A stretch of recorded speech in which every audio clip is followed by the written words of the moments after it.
بني لا تشرك بالله وإذ قال لقمان لابنه وهو يعظه يا بني لا تشرك بالله নবী আমার স্মরণ করেন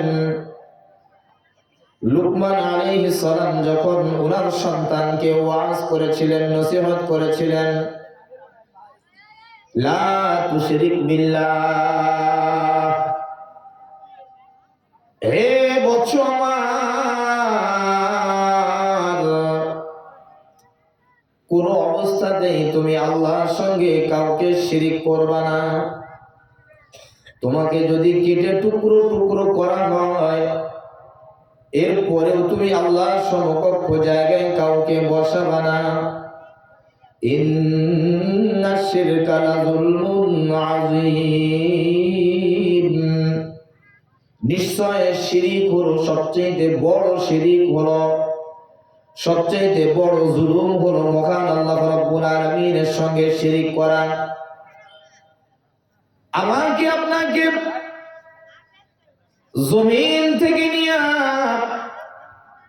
খাদ্যের মাধ্যমে বাবার পেটের মধ্যে দিয়া, এরপরে সেটাকে রিফাইন করে করে বীর্যে পরিণত করে দিয়া মার রেহামের মধ্যে আল্লাহ রাব্বুল আলামিন সিস্টেম অনুযায়ী মার রেহামের মধ্যে বাবার বীর্যখানা দিয়া ডিম্বাণু এবং শুক্রাণু দুইটির মিলনের মাধ্যমে আল্লাহ রাব্বুল আলামিন শুধুমাত্র কেবলমাত্র মা বাবার একটা ওসিলা দিয়া আমাকে আপনাকে মার গর্ভের মধ্যে আল্লাহ তাআলা তৈরি করেছেন। সেখানে কোনো মানুষের ক্ষমতা ছিল না।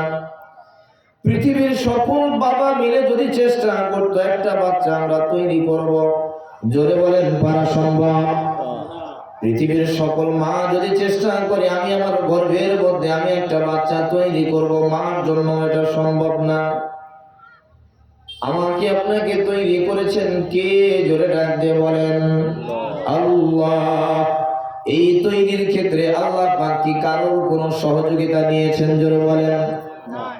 কারোর থেকে কোনো সহযোগিতা নেন নাই। আল্লাহ পাক আমার কি কি লাগবে, কি কি প্রয়োজন, এটা আমার প্রয়োজন আমি বুঝি নাই, আমি বোঝার আগে আল্লাহ পাক আমার প্রয়োজন বুঝে আমাকে সেই নিয়ামতগুলো দিয়ে দিয়েছেন। এই জন্য হযরত লুকমান আলাইহিস সালাম সন্তানকে ডাকতে বলে, সন্তান, তোমাকে যদি কোন অবস্থাতে কেটে টুকরো টুকরো করা হয়, এরপরেও তুমি আল্লাহর সঙ্গে কাউকে শিরিক করবা না, শরীক করবা না। যদি আল্লাহর সঙ্গে শরীক করো কাউকে, তাহলে বোঝা যাবে তুমি বড় জালেম। আল্লাহর সঙ্গে যদি আমরা কাউকে শরীক করি বাবা, আল্লাহ তাআলা অন্যত্র ডাক দিয়ে বলেন, ইন্নাল্লাহা লা ইয়াগফিরু আন ইউশরাকা বিহি ওয়া ইয়াগফিরু মা দুনা যালিকা লিমান ইয়াশা। একটা উদাহরণ দিলে আপনারা বুঝবেন। আল্লাহ তাআলা বলেন, ইন্নাল্লাহা লা ইয়াগফিরু আন ইউশরাকা বিহি, নিশ্চয় আমি আল্লাহ রাব্বুল আলামিন সকল গুনাহ মাফ করে দেই, শুধুমাত্র কেবলমাত্র একমাত্র শিরকের গুনাহ মাফ করি না। শিরকের গুনাহ মাফ হয় না। কেন মাফ হয় না? নামাজ আপনি পড়েন নাই, আল্লাহ তাআলা ইচ্ছা করলে মাফ করে দিতে পারেন। আপনি সুদ খেয়েছেন, আল্লাহ তাআলা ইচ্ছা করলে মাফ করে দিতে পারেন। রোজা রাখেন নাই, আল্লাহ তাআলা ইচ্ছা করলে মাফ করে দিতে পারেন। কোরআন তেলাওয়াত শিখেন নাই, আল্লাহ তাআলা ইচ্ছা করলে মাফ করে দিতে পারে বাবা। কিন্তু শিরিক করেছেন, শিরিকের গুনাহটা আল্লাহ তাআলা মাফ করেন না। কেন মাফ করেন না? আল্লাহ তাআলা বুঝাইতে চায়, গোলাম, তোমাকে মার পেটের মধ্যে তৈরি করলাম আমি আল্লাহ তাআলা। দুনিয়ার কোনো মানুষের সহযোগিতার প্রয়োজন হলো না। সেখানে কোনো ডাক্তারি খাটলো না, সেখানে কোনো হিকিমের হিকিমতি খাটলো না, কোনো কবিরাজের কোনো চিকিৎসা সেই মার পেট পর্যন্ত পৌঁছলো না। আমি আল্লাহ শুধুমাত্র কেবলমাত্র একমাত্র আমি আল্লাহ তোমাকে তৈরি করলাম। দুনিয়াতে গিয়ে এখন তুমি বলো আমার চাকরি আমাকে খাওয়ায়, দুনিয়াতে তুমি এখন বলো আমার ব্যবসায় আমাকে খাওয়ায়, দুনিয়াতে যদি আমার পান বরজ না থাকতো, আমার পুকুর পুষ্করণী না থাকতো, তাহলে মনে হয় আমি না খেয়ে মারাই যেতাম। এমন কথা আমরা বলি কি বলি না, জোরে বলেন? এমন কথা যদি বলা হয় বাবা, এটা হয় শিরক। যার পান বর নাই তাকে কি আল্লাহ তাআলা খাওয়ান না, জোরে বলেন? যার চাকরি নাই তাকে কি আল্লাহ তাআলা খাওয়ান না? আপনারা কি বলেন, কথা বলেন? খাওয়ায় কি খাওয়ায় না? যার পুকুর পুষ্করণী নাই তাকে কি আল্লাহ তাআলা খাবার দেন না? ও বাবা, আটলান্টিক মহাসাগর সহ বিভিন্ন সাগরে পৃথিবীতে আল্লাহ তাআলা তৈরি করে রেখেছেন। সাগরের মধ্যে, সমুদ্রের মধ্যে এমন এমন প্রাণী আল্লাহ তাআলা তৈরি করে রেখেছেন। আমরা কিতাবের মধ্যে যেটা পড়েছি বাবা, হায়াতুল হায়ওয়ান নামক কিতাবের মধ্যে আপনারা পেয়ে যাবেন। এমন এমন মাছ আল্লাহ তাআলা এই সমুদ্রের মধ্যে তৈরি করে রেখেছেন, একটা মাছের প্রতিদিনের খাবারের প্রয়োজন হয় 27 থেকে 30 টন। জোরে বলেন না সুবহানাল্লাহ? 27 থেকে 30 টন যদি একটা মাছের খাবার হয়, খাবারের যোগান দেয় আমাদের বাংলাদেশ সরকার। কি বলেন আপনারা? খাবারের যোগান কি আমাদের বাংলাদেশ সরকার দেয়? আমেরিকা দেয়? সৌদি সরকার দেয়? না মোদি দাদা দেয়? কেউ কি দেয়? আপনারা কি আমার আলোচনা বুঝতেছেন? গোহা তো ধরবেন, যদি এটাও না ধরেন মানুষটা এমনি আলহামদুলিল্লাহ। আমার জুমার মসজিদে প্রায় 1500 মুসল্লি। আমার জুমার মসজিদে আমার প্রায় 1500 মুসল্লি ভাই। এখন এখানে যতগুলো মানুষ আছে, মানে আমি কি বয়ান করবো, আমার তো আস্থা হারায় ফেলেছে। এরপরেও যদি আপনারা গোহা না ধরেন, আলোচনাটা করবো কিভাবে? এই জন্য বাবা, কোন অবস্থাতে এমন কথা বলা যাবে না যেই কথা বলার দ্বারা শিরক হয়ে যায়, আল্লাহর সঙ্গে কাউকে শরীক করা হয়। একটা মাছের খাবার যদি 30 টন খাবার যদি আমার আল্লাহ তাআলা যোগান দিতে পারে বাবা, সারাদিনে আপনি কতটুকু খাবার খান? 1 কেজি চাউলের ভাত খান বা সর্বোচ্চ 1.5 কেজি চাউলের ভাত খান। আমার মনে হয় আমার বড় ভাই সারাদিনে 1/2 কেজি চাউলের ভাত আর খেতে পারে না। ভাই পারেন নাকি? আর খেতে পারে না। আমরা তো আর পারি না। মানুষ যখন খেতে পারে তখন আর খাওয়া যায় না। খাবার যখন এবিলিটি থাকে মানুষ আর খেতে পারে না। খাবারের যখন এবিলিটি থাকে না তখন মানুষ খেতে পারে। এক সময় 1 কেজি 1.5 কেজি গরুর গোশত যুবক অবস্থায় আপনার জন্য খাওয়া কোনো ব্যাপারই ছিল না। কিন্তু সেই সময় 1 কেজি 1.5 কেজি গরুর গোশত কিনে আপনি খাবেন, এই এবিলিটি আপনার ছিল না। এখন আপনার এবিলিটি আছে কিন্তু আর খেতে পারেন না। খাবার অনেকগুলো টেবিলের মধ্যে সাজানো আছে বাবা, কিন্তু 1 পিস 2 পিসের বেশি খান না। কেন? বলে এখন তো ডায়াবেটিস হয়ে গিয়েছে। জোর করেও যদি ডায়াবেটিস ওয়ালা মানুষকে মিষ্টি খাওয়াইতে চান, এরপরেও তারা খায় না। কারণ জানে এটা খাইলে আমার শরীরের মধ্যে যে অসুস্থতা রয়েছে এটা আরো বেড়ে যেতে পারে, বেশি খাইলে হতে পারে এই উসিলায় আল্লাহ তাআলা দুনিয়া থেকে টান দিয়ে নিয়েও নিতে পারে। এইভাবে যদি মৃত্যু হয়ে যায় মানুষ এটাকে ভয় করে, এই জন্য আর খায় না বাবা। বলতেছিলাম এতটুকু খাবার খাওয়ার কারণে যদি আপনি এমন কথা বলেন আমার পান বর আছে বিধায় আমি এবার আমার অস্তিত্ব টিকে আছে, পান বর যদি না থাকতো তাহলে আমার অস্তিত্বই ঠিক থাকতো না, এমন কথা বলা শিরকের আওতায় পড়ে কি পড়ে না? জোরে কর।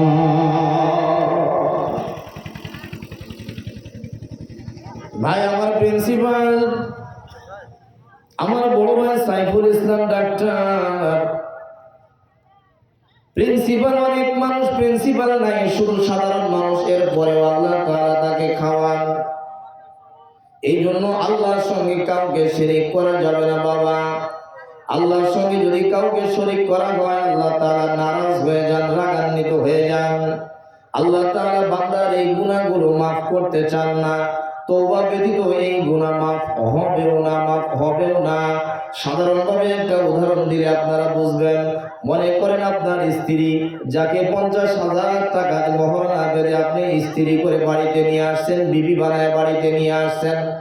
আপনার বিবি যদি রাত্রি 12টার সময় গভীর অন্ধকারে আপনার চাচাতো ভাইয়ের সঙ্গে বাড়ির বাহিরে, আপনার অগোচরে বাড়ির বাহিরে অন্ধকারে বসে বসে ঝুপের মধ্যে যদি গল্প চালায়, বলেন তো এটা কি আপনার দেখলে শরীরে রাগ হবে না আনন্দ হবে?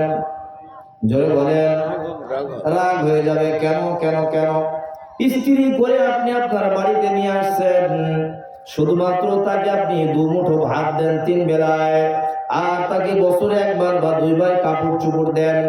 এতটুকু করার কারণে যদি আপনি তার উপরে রাগান্বিত হয়ে যান, আল্লাহ তাআলা দিনরাত 24 ঘন্টা আমাদেরকে অক্সিজেন দিয়ে রাখছে বাবা। ইয়ামানত চাঁদের রোজা নজদে মাস, ইয়ামানত চাঁদের রোজা নজদে মাস, দর হাকিকত মালিকে গরশি খুদাস্ত, দর হাকিকত মালিকে গরশি খুদাস্ত। হায়াত দেওয়ার মালিককে জোরে ডাক দিয়ে বলে। তাই তো কবি ডাক দিয়ে বলেন, কাদের কুদরাত দারি ঘরছে খাগিয়া কুনি, কাদের কুদরাত দারি ঘরছে খাগিয়া কুনি, मुर्दा राजा हमने बख्शे जिंदा बेजा कुनी, मुर्दा राजा हमने बख्शे जिंदा बेजा कुनी। हायात देवार मालिक अल्लाह, मौत देवार मालिक अल्लाह, মাঝখানে বাঁচায় রাখছেন এটাও আমার আল্লাহ। জোরে বলেন কথা ঠিক কিনা? আমার আপনার শরীরের মধ্যে 6 থেকে 8 কেজি রক্ত রয়েছে বাবা। মানুষের শরীরের মধ্যে রক্ত চলাচলের জন্য, এটা আমাদের হুজুরদের কথা নয়, বিজ্ঞানীরা রিসার্চ করে বের করেছেন মানুষের দেহের মধ্যে, শরীরের মধ্যে রাস্তা রয়েছে 3 লক্ষ রাস্তা রয়েছে, 3 লক্ষ রাস্তা। রক্তের কণাগুলো চলাচল করার জন্য 3 লক্ষ রাস্তা রয়েছে। এই রাস্তার মধ্যে রক্তের কণাগুলো এত দ্রুত বেগে চলতে থাকে। এই যে আলোর গতি হলো 3 লক্ষ কিলোমিটার, 3 লক্ষ কিলোমিটার সেকেন্ডে। এত দ্রুত গতিতে আলো কিন্তু দূরে চলে যায়। সূর্যের আলো পৃথিবীর দিকে আসে বাবা। এর চাইতেও বিজ্ঞানীরা যেটা রিসার্চ করেছে 1,86,000 বর্গ মাইল, 1,86,000 বর্গ মাইল সমান সমান 3 লক্ষ কিলোমিটার। 1,86,000 বর্গ মাইল যায় সেকেন্ডে আলোর গতি, সমান সমান 3 লক্ষ কিলোমিটার হয়। বৈজ্ঞানিকগণ রিসার্চ করে বের করেছেন মানুষের দেহের মধ্যে যে রক্তের কণাগুলো চলাচল করে, 3 লক্ষ রাস্তা রয়েছে মানুষের শরীরের মধ্যে। এই রক্তের কণাগুলো বিদ্যুতের গতির চাইতে আরো দ্বিগুণ আকারে মানুষের শরীরের মধ্যে রক্তগুলো চলাচল করে। ধরে বলেন না সুবহানাল্লাহ। একটা রক্তের কণা আরেকটা রক্তের কণার সঙ্গে যদি একবার ধাক্কা লেগে যায় বাবা, এই মানুষটা পৃথিবীতে আর 1 সেকেন্ড বেঁচে থাকতে পারবে না।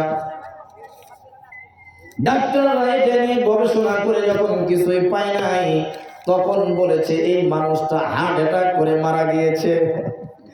এই জন্য বিজ্ঞানীরা বলেছেন মানুষ মরে যাওয়া এটা আশ্চর্যের বিষয় না, বরং মানুষ জীবিত থাকা এটাই বড় আশ্চর্যের বিষয়। আরো কিছু তথ্য আপনাদেরকে দিয়ে যাই বাবা। এই যে জিহ্বা দিয়ে আমরা কথা বলি, জিহ্বা না থাকলে মানুষের কথা কিন্তু আসতো না। জিহ্বা যদি মানুষের না থাকতো মানুষ কথাও বলতে পারতো না। এটা কত বড় নিয়ামত, কত বড় নিয়ামত বাবা। আমাদের মতো হুজুরদের কথা আপনারা বিশ্বাস নাও করতে পারেন, শুধুমাত্র গবেষণা করে করে যারা বের করেছে তাদের কথা বলি আপনার। এই জিহ্বার মধ্যে 1,17,000 রগ রয়েছে। সুবহানাল্লাহ বলবেন না? এটা কি কোনো মানুষ তৈরি করা সম্ভব? জোরে বলেন সম্ভব? কোনো মানুষ তৈরি করা সম্ভব না বাবা। এই 1,17,000 শিরা রয়েছে, রগ রয়েছে। 1,17,000 শিরার মধ্যে যদি একটা শিরা, একটা রগ যদি ছিঁড়ে যায় বা আঁকা বাঁকা হয়ে যায়, এই মানুষের কথা শুনতে আর শ্রুতি মধুর লাগবে না। এই মানুষটা কথা বলবে ঠিকই, কিন্তু তার কথা আর কেউ বুঝতে পারবে না।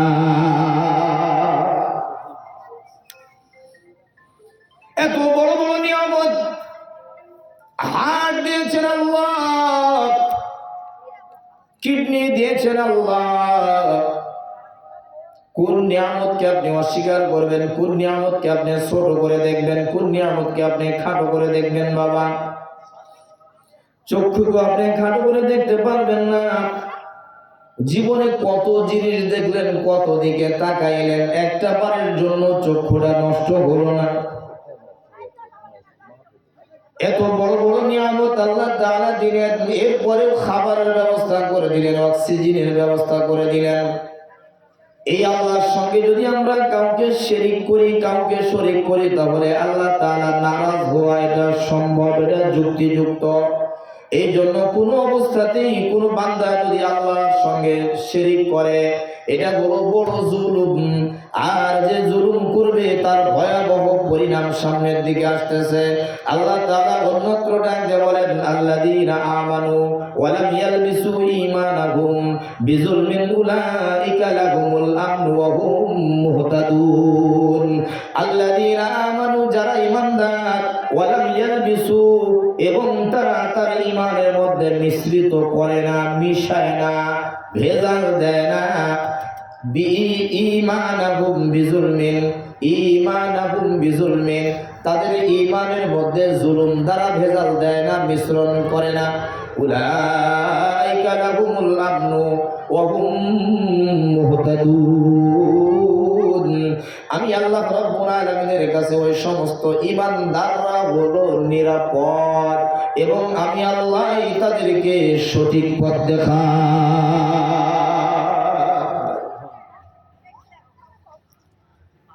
এই জন্য জুলুম এটা কখনোই করা যাবে না বাবা। আল্লাহর সঙ্গে জুলুম করা, কোন মাখলুক আল্লাহর সঙ্গে জুলুম করা, এটা কখনোই জায়েজ নাই। আল্লাহ তাআলা জুলুম নিজেও পছন্দ করেন না, আল্লাহ তাআলা কারোর প্রতি জুলুম করেন না। আল্লাহ তাআলা কালামে পাকের মধ্যে বলেন, ইন্নাল্লাহা লা ইয়াজলিমু মিসকালা যাররা, আমি আল্লাহ রাব্বুল আলামিন যাররা পরিমাণ, বিন্দু পরিমাণ জুলুম কারোর প্রতি করি না। যাররা বলা হয় একটা সরিষার দানা, এই সরিষার দানাকে আপনি যদি 70টা ভাগ করেন বাবা, 70টা ভাগ করলে এক ভাগকে বলা হয় যাররা পরিমাণ, যেটা খালি চোখে দেখা সম্ভব না। খালি চোখে যাকে দেখা যায় না, এই যাররা পরিমাণ জুলুম আল্লাহ তাআলা কোন মাখলুকাতের প্রতি করেন না। আল্লাহ তাআলা ডাকতে বলেন, ইন্নাল্লাহা লা ইয়াজলিমুন নাসা, আমি আল্লাহ তাআলা মানুষের প্রতিও জুলুম করি না, শাইআ, কোনো কিছুর প্রতি আমি জুলুম করি না। হাদিসে কুদসির মধ্যে আল্লাহ তাআলা বলেন, ইয়া ইবাদি, হে আমার গোলাম, ও গোলামরা, ইন্নী হারামতু যুলমা, আমি আল্লাহ রাব্বুল আলামিন আলা নাফসি, আমি আল্লাহ তাআলা নিজের উপরে জুলুম করাটা হারাম করে নিয়েছি। জোরে বলেন না সুবহানাল্লাহ। আমি আল্লাহ তাআলা, আমি নিজের প্রতি জুলুম করা হারাম ঘোষণা করেছি। আমি নিজে জুলুম করি না। ওয়া জাআলতুহু বাইনাকুম, সুতরাং তোমরা জুলুম করবা না, তোমরা জুলুম করো না। জুলুম কাকে বলে বাবা? জুলুম কি জিনিস এটা একটু বোঝা দরকার। জুলুম হলো যার যা প্রাপ্যতা তাকে সঠিকভাবে না দেওয়াই হলো জুলুম করা। কাউকে কোনো অধিকার থেকে বঞ্চিত করার নামই হলো জুলুম করা। আপনি আপনার 2টা সন্তান রয়েছে, একটা ছেলে একটা মেয়ে। ছেলেকে আপনি জমিগুলো রেজিস্ট্রি করে দিলেন, মেয়েকে আপনি সাট করে দিলেন, এটা হলো মেয়ের প্রতি জুলুম করা। জুলুম করার কারণে কি ভয়াবহতা রয়েছে, কোরআন এবং হাদিসের মধ্যে আল্লাহ তাআলা কি ঘোষণা করেছেন, এটা আমরা একটু পরে আলোচনা করব ইনশাআল্লাহ। তবে একটু শুনে নেন, আপনি যে আপনার মেয়েকে সাট করে আপনার ছেলেকে জমিগুলো রেজিস্ট্রি করে দিলেন, এর দ্বারা আপনি হয়তো মনে করলেন এই জমিগুলো দেওয়ার কারণে আমার সন্তানের উপকার হলো, ছেলের উপকার হলো, মেয়ের আমি একটু ক্ষতি না করলাম। মেয়ের কাছে অনেক সময় মানুষ হজে যাওয়ার আগে আমরা অনেক সময় শুনি আমাদের কাছে, যেহেতু হজের কাজ করি তো অনেক মানুষ এসে আমাদের কাছে বলে, হুজুর ওই যে অমুক ব্যক্তিকে হজে নিয়ে যাইতেছেন, ওই ব্যক্তি তো আমার বাবা হয়, আমি তার মেয়ে, আমাকে জমি জাতি না দিয়ে আমার দুই ভাইকে রেজিস্ট্রি করে দিয়ে আপনার সঙ্গে হজে যাওয়ার জন্য তৈরি হয়েছে, হজে যাইতেছে। হুজুর আপনি একটু বুঝায়েন আমার বাবাকে, এটা কি কাজটা ঠিক হয়েছে না অন্যায় হয়েছে? বাবারা আমার, আপনারাই জবাব দেন। হাজী সাহেব যে হজ করার পূর্বে মেয়েকে সাট করে অথবা ছেলেকে ছাঁটাই করে অথবা কোনো ওয়ারিশকে সাট করে অন্য কোনো ওয়ারিশকে জমি জাতি দেওয়া, এটা জুলুমের মধ্যে পড়ে কি পড়ে না? জোরে কর। এই জুলুম যদি আল্লাহর কোনো গোলাম করে, একবার শুধু হজ করা নয়, একবার শুধু হজ করা নয়, 1000 বারও যদি আপনি হজ করেন আপনার হজ কবুল হবে? জোরে বলেন কবুল হবে? 1000 বার হজ করলেও হজ কবুল হবে না বাবা। এই জন্য এমন জুলুম করা যাবে না। জুলুম বলা হয় কারোর প্রতি নির্যাতন করা, এটার নাম হলো জুলুম। এই তো বাবা, এই তো ফ্যাসিস্টের আমলে ওলামায়ে কেরামদেরকে একেবারে নিরপরাধ ওলামায়ে কেরামদেরকে ধরে ধরে জেলখানার মধ্যে ভরেছে। কোনো অপরাধ ছিল? অপরাধ একটাই, শুধুমাত্র কেবলমাত্র একমাত্র কোরআনের কথা ময়দানে বলার কারণে। জোরে বলেন কথা ঠিক কিনা? এই যে জুলুম করার, জুলুম যে জাতি করবে, আল্লাহ তাআলা বলেন, গোলাম কেন জুলুম করো, কেন জুলুম করো রে গোলাম, কেন জুলুম করো? মানুষ জুলুম করে কি কারণে? অর্থ সম্পদ যখন মানুষের কাছে বেশি হয়ে যায় তখন মানুষ দুর্বলের প্রতি জুলুম করে কি করে না? জোরে কর। মানুষের শরীরের মধ্যে শক্তি যখন বেশি হয়ে যায় এই মানুষটা দুর্বল মানুষের উপরে জুলুম করে কি করে না? জোরে কর। আপনার সমস্ত বিচার বিভাগ আপনার হাতের মধ্যে রয়েছে, সব আইন আপনার কাছে রয়েছে, সমস্ত শৃঙ্খলা বাহিনী আপনার হাতের মুঠোয় রয়েছে। এমন সময় আপনি যদি মনে করেন আমি যা ইচ্ছা তাই করব, এমন জুলুম যদি আপনি করেন, এটাই হলো বড় জালেম। জুলুম করার কারণে ইতিহাসের মধ্যে তালাশ করে দেখেন, যারা জুলুম করেছে পৃথিবীতে আল্লাহ তাআলা তাদেরকে ধ্বংস করে দিয়েছে। জুলুমকারী আল্লাহ তাআলা কালামে পাকের মধ্যে বলেন, وعادا وثمودا واصحاب الرس। আদ জাতি, সামুদ জাতি, তারা ঘর বাড়ি নিয়ে খুব বড়াই করত, টাকা পয়সা নিয়ে খুব অহংকার করত। আমি আল্লাহ রাব্বুল আলামিন তাদেরকে ধ্বংস করে দিয়েছি। ওয়াকারুনা ওয়া হারুনা ওয়া ফিরআউন। ইতিহাস তালাশ করে দেখেন বাবা, হারুন, কারুন, ফেরাউন এরাও তো জালেম ছিল, এদের ধ্বংস হয়েছে কি হয় না? এদের বলেন, যে জালেম হবে তারই ধ্বংস হবে, এটা কালামে পাকের কথা। 1 নাম্বার জুলুম হলো, জুলুম বলেছিলাম 3 প্রকার। 1 নাম্বার জুলুম হলো আল্লাহর সঙ্গে মানুষ শিরিক করা, এটা হলো বড় জুলুম।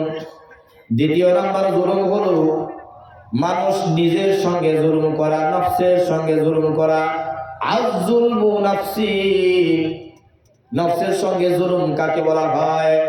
আল্লাহ তাআলা বলেন, ওয়ামান ইয়ামাল সুআ, যে ব্যক্তি মন্দ কাজ করলো, গুনাহের কাজ করলো, আও ইয়াজলিম, অথবা নফসের উপরে জুলুম করলো, সুম্মা ইস্তাগফিরিল্লাহ, অতঃপর সে আমি আল্লাহর কাছে মাপ চাইল। নিজের উপরে জুলুম করেন, তার মানে হলো নিজে গুনাহের মধ্যে হাবুডুবু খাওয়াই হলো নফসের উপরে জুলুম করা। বাবা, আমি আমার আল্লাহ পাক যেভাবে আমাকে চলার জন্য বলেছেন, যেভাবে আমাকে দিক নির্দেশনা দিয়ে দিয়েছেন বাবা, যে গাইডগুলো আল্লাহ তাআলা আমার জন্য আপনার জন্য দিয়ে দিয়েছেন, একটা মোবাইল কোম্পানি যখন মোবাইল তৈরি করে বাবা, মোবাইল আপনার কাছে বিক্রি করার সাথে সাথে একটা ক্যাটালগ দিয়ে দেয়, বই দিয়ে দেয়। এই বই এই জন্য দেওয়া হয়, মোবাইলটা এইভাবে চালাইলে মোবাইলটা ভালো থাকবে, বেশি দিন লাস্টিং করবে। আল্লাহ পাক আমাকে আপনাকে তৈরি করলেন, ক্যাটালগ হিসেবে দিয়ে দিলেন কোরআনুল কারীম।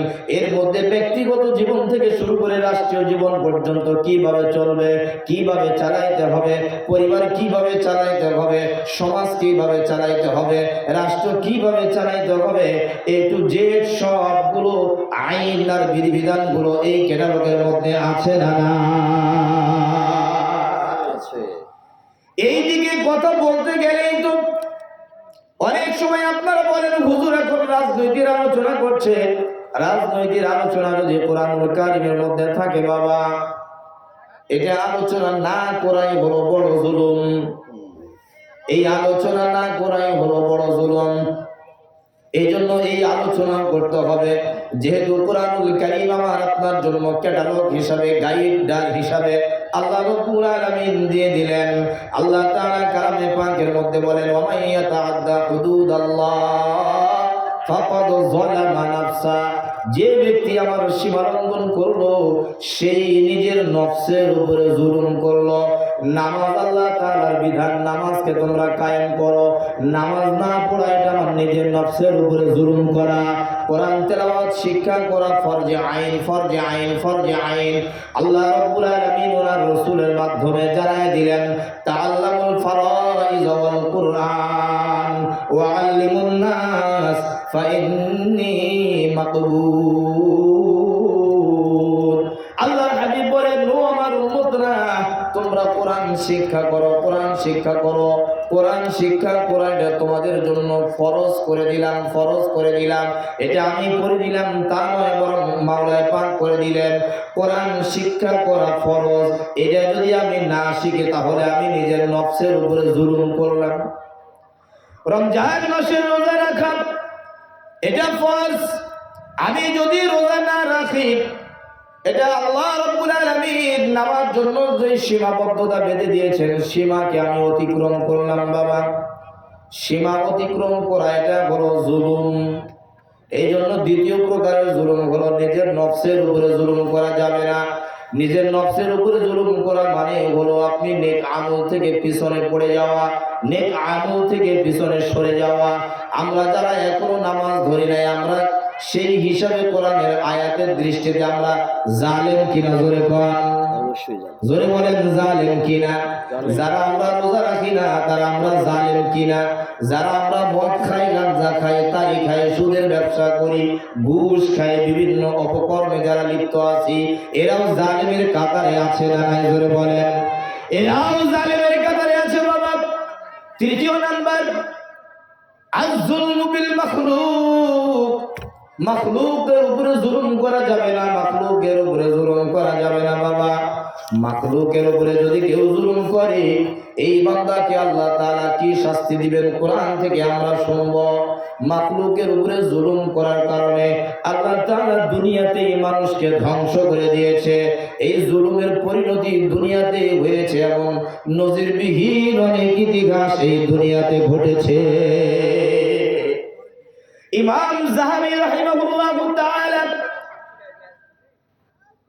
ইমাম যাহাবী রাহমাতুল্লাহি আলাইহি, উনি ওনার কিতাবের মধ্যে বয়ান করেন, আল্লাহর একজন বান্দা যে হৃষ্টপুষ্ট সুঠাম দেহের অধিকারী ছিল, দেহের মধ্যে অনেক শক্তি, সকালে ঘুরতে ঘুরতে ঘুরতে ঘুরতে নদীর ধারে গিয়েছে। নদীর ধারে গিয়ে দেখে একজন জেলে বেটা মাছ মেরে, একটা বড় একটা মাছ মেরে নদীর কিনারায় আসছে। যুবকের গায়ে শক্তি, যুবক জেলেকে ডাক দিয়ে বলে, জেলে তুমি মাছটা আমাকে দিয়ে দাও।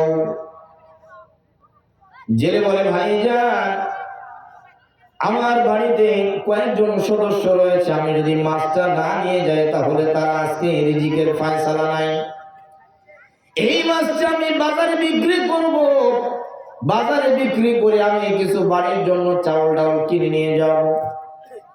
তুমি এই মাছটা যদি নিতে চাও তাহলে আমার কাছ থেকে তুমি মাছটা ক্রয় করে নাও। যুবক ডাকতে বলে, না না না না, আমি তো ক্রয় করবো না তোমার কাছ থেকে, জোর করে তোমার কাছ থেকে মাছ আমি আদায় করব। এইরকম চাঁদাবাজ আমাদের বাংলাদেশে আছে না নাই? কান পড়াতে নাই। আমাদের রাজশাহীতে আছে, কান পড়ায় নাই। চাঁদাবাজ বাংলাদেশে আছে না নাই? জোরে কন। কথা বলেন না কেন আপনারা? আপনারা কি আমার আলোচনা বুঝতেছেন? বুঝতেছেন না? কে কে হাত তুলেন তো। দোয়া করে দিব, দোয়া করে দিব। আরেকটু বলবো? আপনারা হুহা না বললে কিভাবে বলি বড় ভাই? কিভাবে আলোচনা করি বলেন? এমনি তো মানুষ অনেক বেশি, আলহামদুলিল্লাহ। ওরা যাবো যাবো ভাব করছে, যাইও না, চলে যেও না। একটু জিকির করেন, লা ইলাহা ইল্লাল্লাহ, লা ইলাহা ইল্লাল্লাহ, জোরে লা ইলাহা ইল্লাল্লাহ, লা ইলাহা ইল্লাল্লাহ, লা ইলাহা ইল্লাল্লাহ, লা ইলাহা ইল্লাল্লাহ, জোরে লা ইলাহা ইল্লাল্লাহ, লা ইলাহা ইল্লাল্লাহু মুহাম্মাদুর রাসূলুল্লাহ সাল্লাল্লাহু আলাইহি ওয়াসাল্লাম। ভাইরা আমার, বলতেছিলাম চাঁদাবাজ আমাদের বাংলাদেশে এখনো আছে। কোন দলের চাঁদাবাজ আমি দলের নাম করব না, সব দলেরই মানুষ হতে পারে।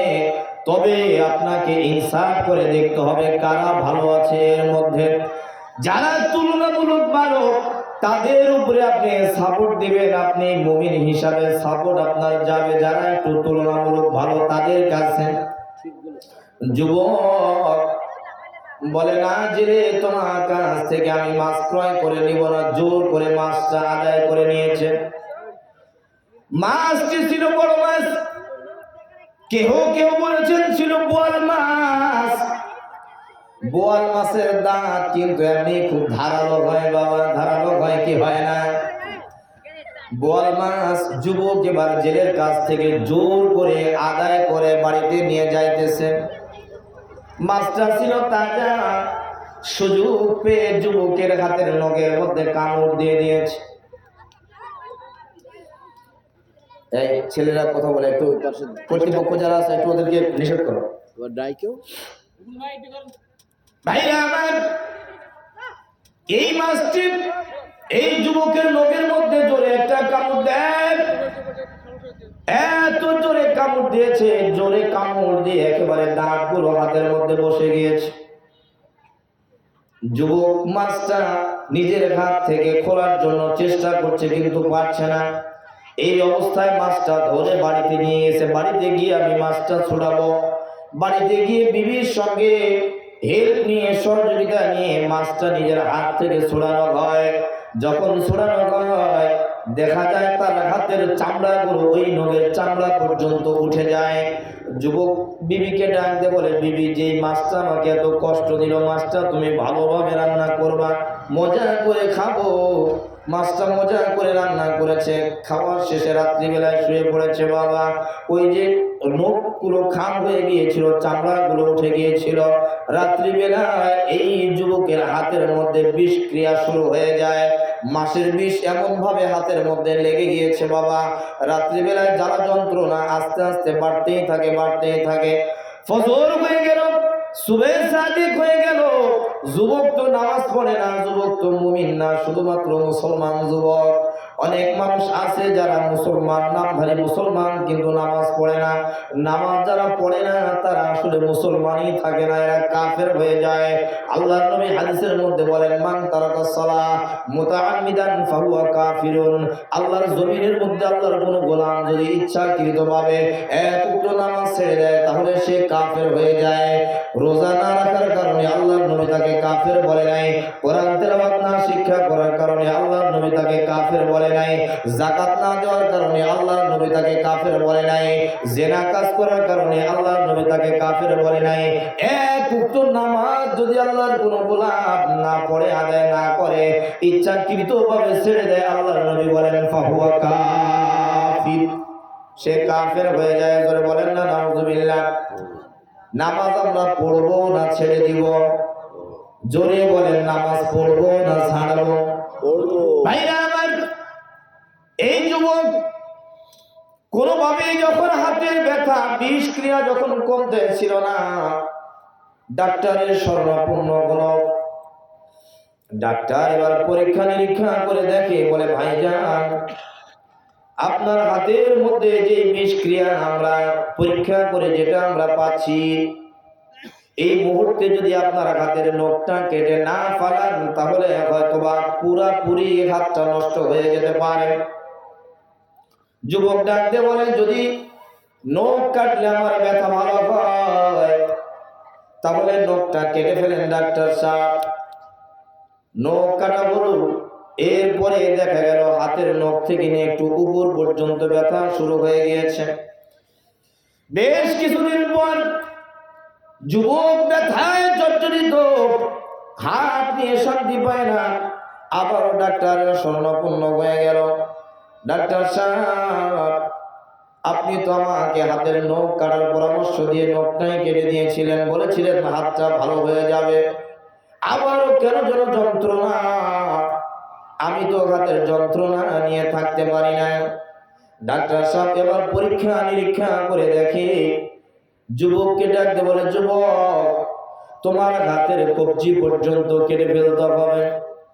যুবক বলে, ডাক্তার সাহেব, কবজি পর্যন্ত কাটলে যদি আমার হাতের জ্বলা ভালো হয়, তাহলে আপনি কেটে ফেলান। একে একে 3 বার বাবা কবজিও কাটা হলো। এরপরে যুবকের হাতের ব্যথাগুলো উপর দিকে উঠতে থাকলো। ডাক্তারের কাছে শরণাপন্ন হয়ে ডাক্তার সাহেব বলে, আপনার হাতের কোনোই পর্যন্ত কেটে ফেলতে হবে।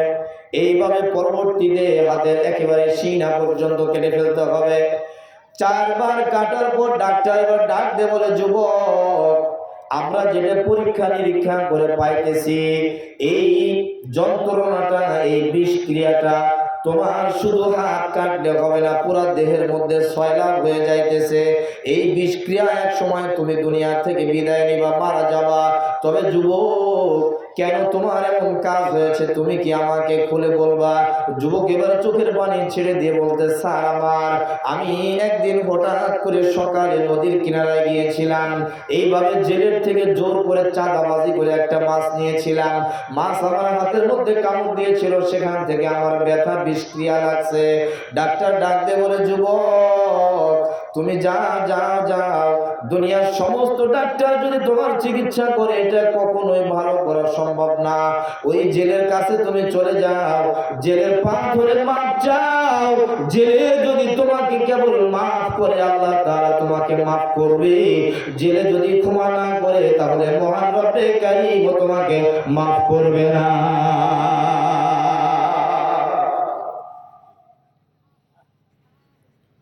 যুবক বাড়িতে চলে আসছে। বাবা, কি হলো সেটা আমি পরে বলবো। জালেমের কি অভিশাপ, আল্লাহ রাব্বুল আলামিনের জন্য কি সাজা রেখেছেন, কি শাস্তি রেখেছেন, আল্লাহ তাআলা কালামে পাকের মধ্যে বলেন, ওয়ানজিরিন নাস, নবী আমার, আপনি মানুষকে ভয় দেখান, ইয়াউমা ইয়াতিহিমুল আযাব, ওই আযাবের দিনের কথা বলে বলে ভয় দেখান।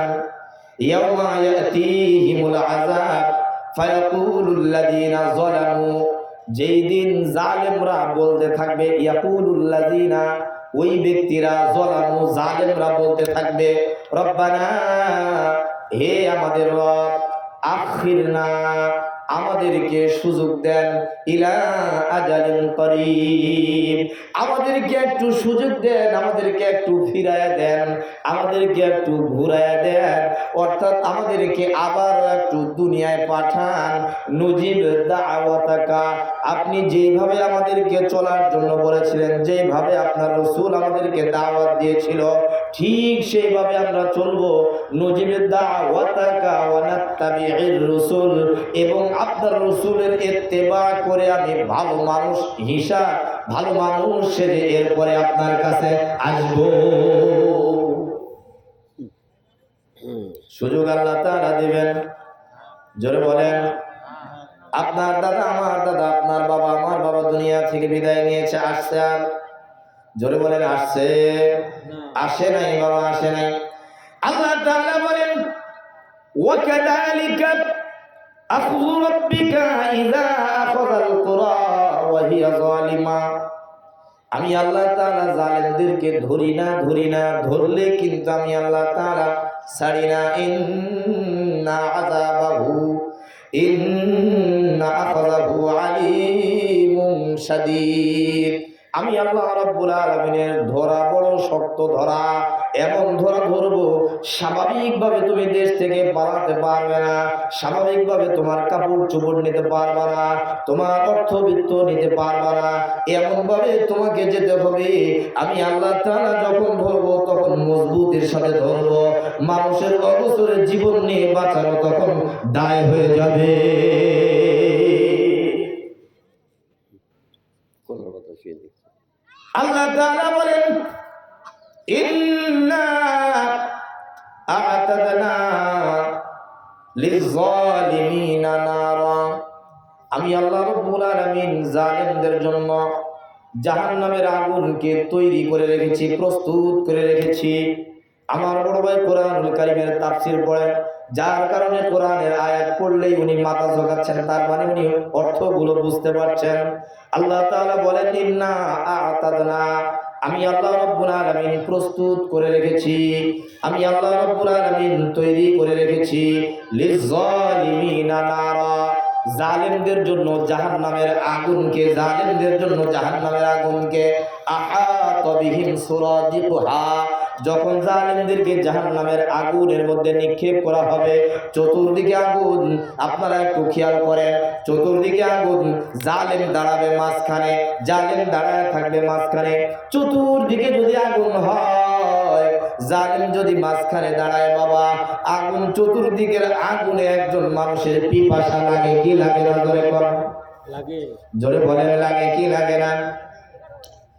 আল্লাহ তাআলা বলেন, ওয়া ইয়াস্তাগীসু, এই জালেম ব্যক্তির শাস্তি হলো এত পিপাসা লাগবে, এত পিপাসিত হবে, এখন সে পানি পান করার জন্য আমি আল্লাহর কাছে চাইতে থাকবে। ওয়া ইয়াস্তাগীসু, আমার কাছে পানি পান করার জন্য আবেদন জানাবে। ইউগাসু, এবং আমি আল্লাহ তাআলা তাদেরকে পানিও দেব। বিমাইন কাল মুহল, বিমাইন কাল মুহল, মাউন মানে পানি, মুহুল শব্দের অর্থ হলো ধাতু টাইপের, ধাতু টাইপের, অর্থাৎ মোবাইল আপনারা চিনেন তো, মোবাইল চিনেন তো বাবা, এটা যদি আগুনের মোবাইল হয়, আগুনের মোবাইল হয় তাহলে কেমন লাগবে? ভালো লাগবে? জোরে বলেন, ভালো লাগবে? আগুনের মোবাইল যদি কোন মানুষকে খাওয়াই দেওয়া হয় তাহলে বিষয়টা কেমন হবে? আল্লাহ তাআলা বলেন, আহাতা বিহিম সুরাদিকুহা, একজন জালেম ব্যক্তির শাস্তি হলো সে আগুনের চতুর্দিকে আগুন জ্বলতে থাকবে, মাঝখানে জালেম দাঁড়ায় পানি পান করার জন্য আমি আল্লাহর কাছে পানি চাইবে, আমি আল্লাহ তাদেরকে পানিও দেব। আহাতা বিহিম সুরাদিকুহা ওয়া ইয়াস্তাগীসু ইউগাসু বিমাইন কাল মুহল, এবং পানি দেব, ধাতু টাইপের পানি দেব। এই পানিগুলো যখন বিসাশারা ইয়াসবিল বুজুহ, পানি পান করার সঙ্গে সঙ্গে পুরা চেহারাটা একেবারে বিগলিত হয়ে যাবে। এই জাহান্নামের আগুনের যে পানি, এই পানি পান করার সঙ্গে সঙ্গে পুরা মুখমণ্ডল তার দগ্ধ হয়ে যাবে, পুড়ে ছারখার হয়ে যাবে। আল্লাহ তাআলা বলেন, বিসাস শারাব, কতই না জঘন্য পানি, কতই না নিকৃষ্ট পানি হবে, যে পানি মানুষের মুখমণ্ডলকে একেবারে জ্বালায় পোড়ায় ছারখার করে দিবে। আল্লাহ তাআলা এই আয়াতের পরবর্তী অংশের মধ্যে বলেন, মুরতাফাকা, সূরাতুল কাহাফ 29 নম্বর আয়াত। আল্লাহ তাআলা বলেন ওয়াসাআত মুরতাফাকা ওয়াসাআত মুরতাফাকা, সেই জাহান্নাম না কতই না নিকৃষ্ট স্থান।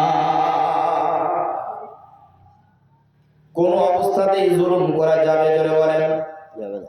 আর জোরে বলেন, জুলুম করা যাবে? মানুষের উপরে তো জুলুম করা যাবে না। কোন মাখলুকের উপরে আপনি জুলুম করলে এর জন্য আপনাকে জাহান্নামের আগুনের শাস্তি ভোগ করে লাগতে পারে। বনি ইসরাইলের জামানার ঘটনা, হাদিসটি তিরমিজির মধ্যে ধরা হয়েছে। বাবা, আল্লাহর একজন বান্দী বনি ইসরাইল, একজন মহিলা, সে একটা বিড়ালকে শাস্তি দিয়েছিল। এই বিড়ালকে বেঁধে রেখে খাবার দেওয়া হয়েছিল না। বিড়ালকে সে নিজেও খাবার দেয় নাই, বিড়ালকে ছেড়েও দেয় নাই। না দেওয়ার কারণে এক সময় বিড়াল অনাহারে থেকে দুনিয়া থেকে বিদায় নিয়েছে, মৃত্যুবরণ করেছে।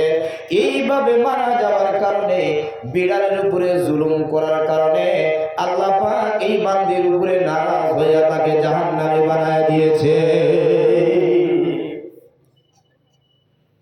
কোন অবস্থাতে মানুষের উপরে জুলুম করা যাবে না।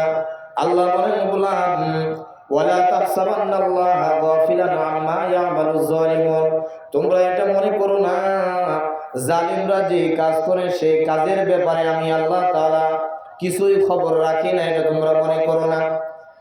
ইন্নামা ইউআখিরুকুম লিয়াউমিন তাশখাসু ফীহিল আবসার, ওই সময় পর্যন্ত আমি তাদেরকে সুযোগ দিই যে সময় পর্যন্ত তাদের চক্ষুটা উল্টে যায়।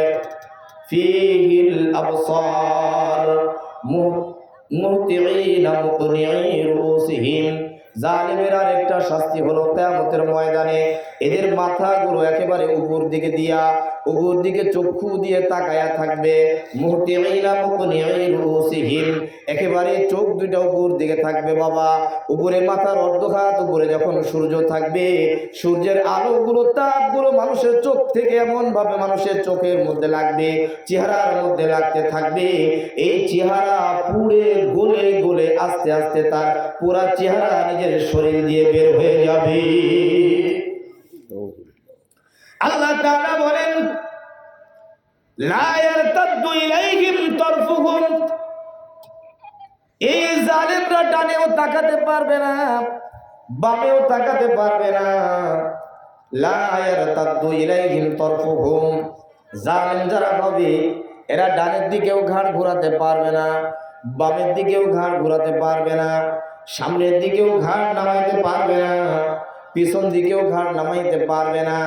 আল্লাহ তাআলা বলেন লা ইয়ারতাদ্দু ইলাইহিম তারফুহুম ওয়া আফিদাতুহুম হাওয়া, বিষণ্ণতা মন নিয়ে এত ভীতু সন্ত্রস্ত অবস্থায় আমরা মারা যাব এমন একটা চিন্তা ভাবনা তাদের মনের মধ্যে নিয়া, মাথাটা উপর দিকে দিয়া সূর্যের দিকে তাকাইয়া মুহতিঈনা মুকনিঈ রুউসিহিম, এত জোরে জোরে দৌড়াইতে থাকবে, দৌড়াইতে থাকবে, দৌড়াইতে থাকবে, দৌড়াইতে থাকবে, কিন্তু তাদের রাস্তা ফুরাবে না।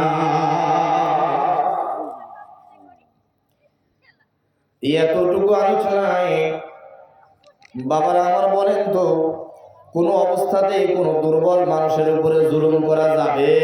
অবশ্যই না। আরো জোরে বলেন, যাবে?